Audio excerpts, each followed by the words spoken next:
I just have a vivid memory of Christmas morning, walking past the fireys and like instantly making eye contact with their like soot-covered skin and clothes, and you know, you just said hello, but these people were so broken, and that was pretty like overwhelming.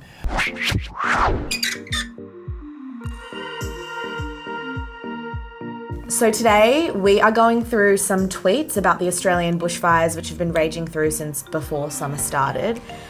Even though us as Australians are kind of on the forefront of this crisis, which is a climate change issue, it is a global crisis and we're just experiencing it first. I guess this country is now being run by Bette Midler, Celeste Baba and Pink. Because they're the only ones actually saying anything. I would live in that country. Yeah. Like, it's amazing seeing people with such big platforms use their platform for such an amazing cause, and I think it really got the international attention. Yeah, when I heard Pink had donated, I was like, wow, like not only is she like makes banger tunes, but she is an absolute legend, like for the world. I think it's also a testament to how many people, not even just in Australia, but in the world, want to help out. Yeah. And Celeste Baba gave them a very easy way to do it. Yeah. And Celeste Baba, like, I already liked you, but now I'm obsessed with you. Yeah. She wanted to raise 30 grand. She's now up to 50 million or over. You know, it keeps literally going up every single day. All the money raised for bushfire relief does not let the government off the hook. Charity does not replace what our taxes should pay for. It's absolutely fantastic that people are banding together and helping out, but at the same time, shouldn't there already be contingencies in place for this kind of stuff? Actually had a dream that I woke up to a bright blue sky, a distant memory, which is currently the east coast of Australia, what we're going through. There's photos coming out from the south coast and everything's just red. It looks like it's been photoshopped. It's like a red cellophane over the camera lens. Yeah. You know, for us it's really shocking, but if this is something that the next generation is going to grow up with, like we never experienced anything this bad. No. We're getting to a point where we're robbing children of the bright future, no pun intended, that they deserve.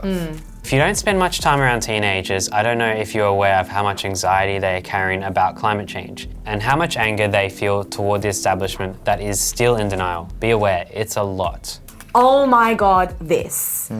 I don't think it's just teenagers. I think it is really hard to explain to the older generation what climate anxiety is because they've had their future, Yeah. whereas teenagers have not had their future. They have to think about, okay, like, you know, how can I live a life that, you know, will be okay in this world that will be so kind of destroyed, you know? And they don't have they won't have the same opportunities and stuff that we do and our parents did. Yeah, I think Gen Z are angry, whereas we are kind of resigned. We're defeated. It makes me weirdly proud of our younger generation. Absolutely. As a professor of mental health nursing, I'm wondering what is being put in place to care for people's mental health resulting from these terrible fires. There is a lot of trauma out there. Oh my God, this is so real. Hashtag thou shalt be named. The government has actually put money towards mental health. I think it's about like $70 million, a bit more. I'm glad there are sort of initiatives being put in place to take care of, to sort of help with people's mental health. People have been out here witnessing their entire communities being burnt down.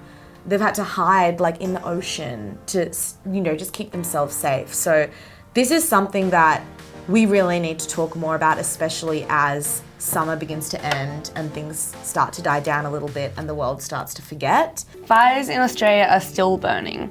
While donating can help, what will really make a difference is asking why are they so bad. Spread climate change awareness everywhere you can. Ask your parents or teachers and friends about what they think about it. Make it a priority. We can't go around not believing in climate change because that is just we just can't do it. This is so true because one thing that I'm scared that's going to happen is all of the money that we've raised, all of the extra funds that the government has thrown at fire relief over the next 2 years, $2 billion over the next 2 years, I'm scared that that's going to band-aid the issue and we're all going to forget about it. I know I have been feeling so helpless during this entire time. I know it's not going to end soon. Like, we still need to talk about it. We need to all band together, keep taking steps forward. I'm not a firefighter, so I can't help out like that, but there are so many things that we can do. You can check what bank you're with, you can see where they invest their money, and you can switch to a clean bank. Write a letter to your MP. Go to protests. Use your voice. Like, it's so powerful, and one person can make such a big difference. Like, look at Celeste Baba. I really believe that we're going to band together and really make changes in this country, because we have a fine example now of what's going to happen next summer if we don't.